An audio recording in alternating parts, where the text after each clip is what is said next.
So I just finished watching the Witcher anime, and it's weird because I know this isn't a movie you're meant to think about for as long as I have. This is strictly a popcorn action movie. Like, if I was in 4th grade and this movie were a sandwich, I would love it because it's nothing but fluff. And yet here I am, 22 years old, finding myself compelled to record a video review about it. However, I'm not stupid, okay? I'm not naive. I know that most of you don't come to my channel for my reviews, you come for my reactions. Well, rest assured, I have come prepared. Jesus Christ! So if you want to see my spoiler-filled reactions on the movie, you know, stick around for like the next 6 minutes and you'll get it. But if you want to skip all that, go straight to the spoiler-free review. I've got the time code posted down here, and you can just skip ahead and miss all the spoilers. So without further ado, this is Witcher: Nightmare of the Wolf. Man, it's so sick that the Witcher franchise is finally getting all the respect Oh my God! Oh God! Jesus Christ! This is absolutely horrific. All right. Wild start.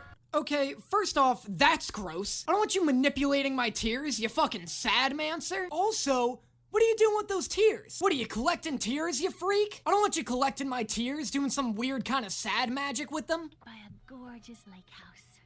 My handsome husband and I. Oh, this girl's dead. This girl's absolute. If you think she's making it to the end of this movie, if you think she's making it to the end of adulthood alive, I got news for you. Characters fawning over their beautiful future don't make it long in movies. Hey, kid, you're probably gonna want to stop chewing before you go in for the smooch. Would you just swallow already? Oh my God. Oh yeah, y'all ready for some witching?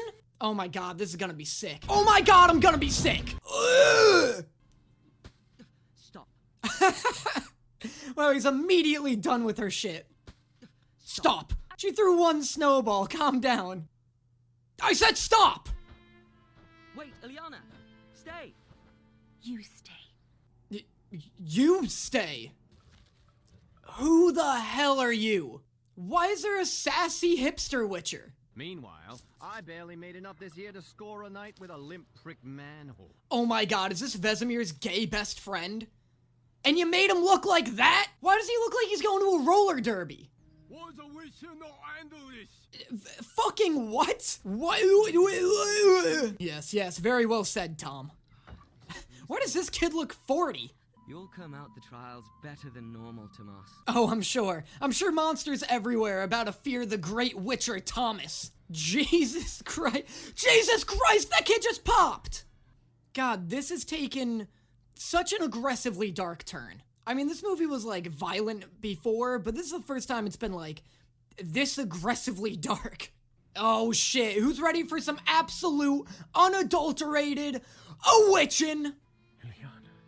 Oh my God, you're not dead? 2 witches should be tried and executed, no questions asked. Here I thought trials were all about questions. Oh, get fucked. Really good line. Yeah, that's right, bitch. Get in the oven!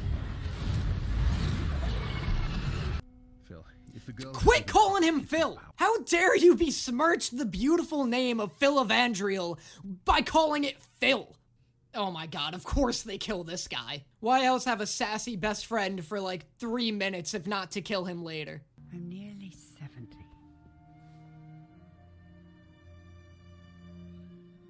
So am I. Okay, weird flex. Look, I get the point of the scene, but did he really have to flaunt his flawless skin at her that hard? The hell is this guy doing on the front lines? Guy's like 3 feet tall and missing an arm. On me! You gotta be fucking kidding me. Don't witchers make hand signs? You know, with their hands? How's he shooting blasts out of his little nub? Man, Vesemir loves just stuffing his fist in things, doesn't he? There's a hatch in the grain hold. God, this kid sucks. You wanna do another reading on that line, kid? No? Okay. Oh, I love a good anime name scream. Look at you, fucking 4 from Divergent. Really making a name for yourself in the anime world.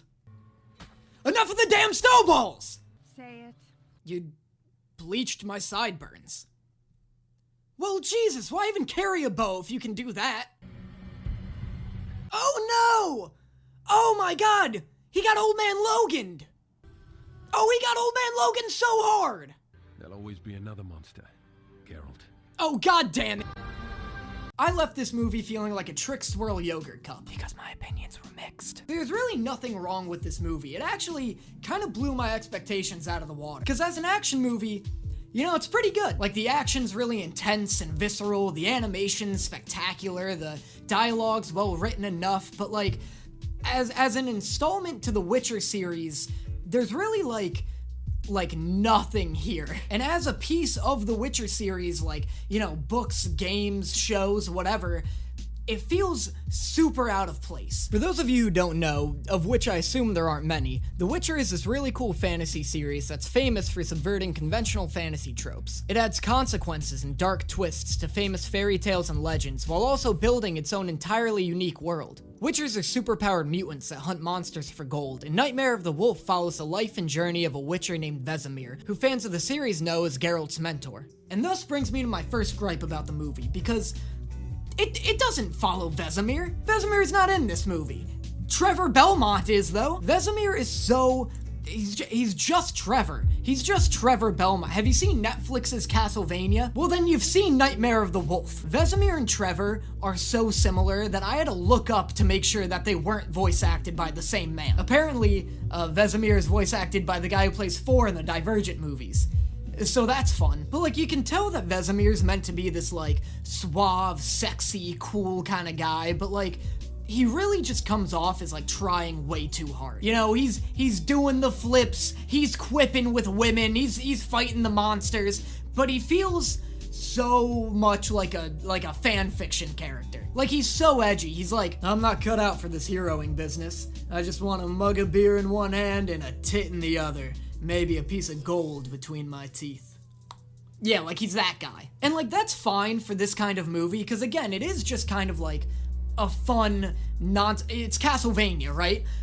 But it does kind of make it not feel like a Witcher movie to me. It like definitely detracts from this feeling at all like it belongs in the Witcher universe. And like, I know this is kind of working within its own sort of canon, but a big draw of the Witcher series for a lot of people, I think, is its maturity. Like, the world of The Witcher is so grim and depressing and violent, and this movie is wicked violent, but you lose that kind of like severe tone that comes with the books and show and the games. Like, Geralt in all these other properties is a professional, and he takes his job very seriously because he knows any fight he engages in could very, very easily be his last. And the severity of his attitude towards these monsters and towards this world, and the severity of the attitude of all the other characters towards this world, really help make it feel like this oppressive and bleak environment. And even though Nightmare of the Wolf is like wicked graphic and at times like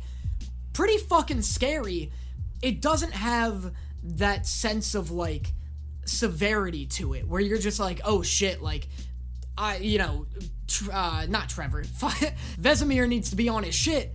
Otherwise, he's gonna die. When you've got Vesemir just like quipping up a storm in the middle of the fight, like, if he's not taking it seriously, how am I supposed to? And that's not to say that like a fast-talking, wisecracking lead character can't be good, like Spider-Man or Nathan Drake or something like that, but, you know, those properties are fun. The Witcher, like, typically isn't supposed to be fun, and that's what makes it cool. Like, the fact that the world is so oppressive and so serious and so dangerous is what sets The Witcher apart from some other fantasy worlds. The movie Age of Ultron kind of has the exact same problem. Nobody in Age of Ultron shuts the hell up. They're always quipping. They're quipping too much. So then Civil War, when the government's like, you guys let too many people die, you gotta take this more seriously. You're like, yeah, you guys are kind of assholes. Maybe if you didn't spend the whole movie joking around, you would have saved more people. People are constantly dying, both around and as a result of them. And the Avengers are they're just yucking it up. Ultron doesn't feel like a serious threat because nobody's taking him seriously. A fucking country's about to smack into another country, you know?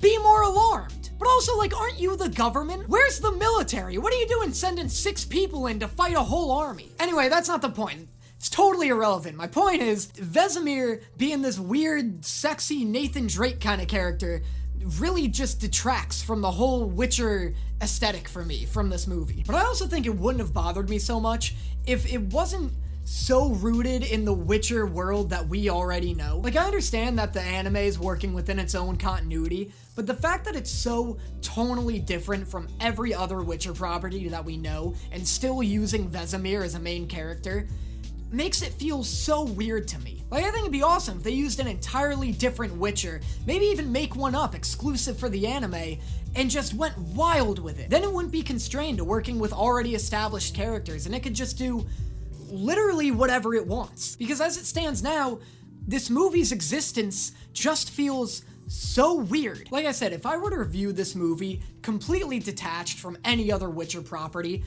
my review would be thus. If you want an action movie with fantastic animation, intense, clever fight scenes, and like a pretty cool world, you'll probably love this movie. If you love the Castlevania anime, you'll absolutely dig this. The villain's pretty underdeveloped and the characters are really thin, but there's some cool lore here, even if it doesn't really add anything that the books or games don't already tell you. They also really exaggerate the Witcher abilities, which I think is actually like really cool in this context. This is a change I know a lot of people may not like, because in the books, Witcher abilities are more like utility tools that Witchers use to enhance their combat, rather than like outright superpowers. But in this context, it makes things really fun. It makes the fight scenes really hectic and chaotic and awesome. So, you know, I do like that in the other properties, the Witcher abilities are more kind of subdued, but in here it works. The story's nothing special, and you probably won't remember the plot or side characters like a couple days after watching this,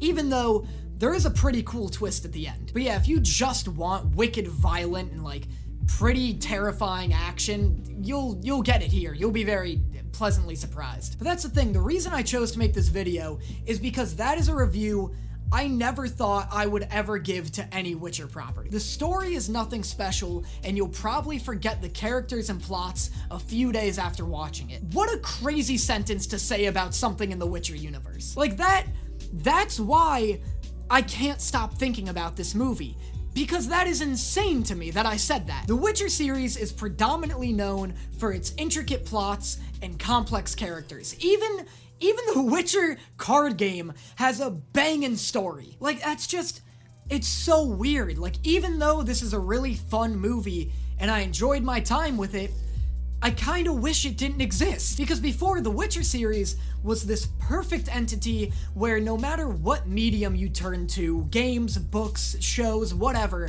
you were getting, like, outstanding content. Now we have an incredibly well-written show with complex characters, a video game series that revolutionized modern RPGs, a novel series that uniquely explored the darker themes of fairy tales and fantasy tropes, and like an okay movie. Like, it just seems so out of place to me to make an action-focused anime about The Witcher where the characters and plot aren't the main draw. It's like Game of Thrones Season 8. Also, excuse all of my, like, off-topic references to other media. But Game of Thrones is a series that's, like, known for its intricate plots and, like, wicked complex relationships between its morally gray characters. And that is, like, why people love it. It's, you know, it's obviously super violent and the action is really compelling, but you don't really, like, come specifically for the action. You come for the political intrigue, baby, you know? And so then in season 8 of Game of Thrones, when the world gets super condensed and it all gets kind of boiled down to, you know, good guy fighting bad guy, it just makes the series end up feeling way more hollow than it ever did before. There weren't really any morally gray characters anymore. It was just good versus evil, and we went from a sprawling world full of different dynamics and kingdoms to just kind of two sides. It's the same here. It just kind of feels tone deaf to make a Witcher movie like this. So yeah, but you know, if you enjoy the Castlevania anime, if you enjoy the Witcher series, and you just want some cool action, you've got it right here. Like, this will not disappoint. And really, it didn't disappoint me either. Like, I didn't have the highest expectations after watching the trailer. I just hope that this remains the black sheep of the Witcher series, and that they don't just kind of keep milking it with okay properties. So yeah, I don't, B, I guess? B out of 10. Go watch it. It's free on Netflix, and I'm giving it a patented B out of 10. So yeah, that's my review of The Witcher. Let me know what you thought of it below. Are you a fan of The Witcher series? Do you want me to review some more movies or shows? I thought this was pretty fun. Let me know in the comments what you thought. And I hope you enjoyed my first video where I don't have like a 4-minute long outro.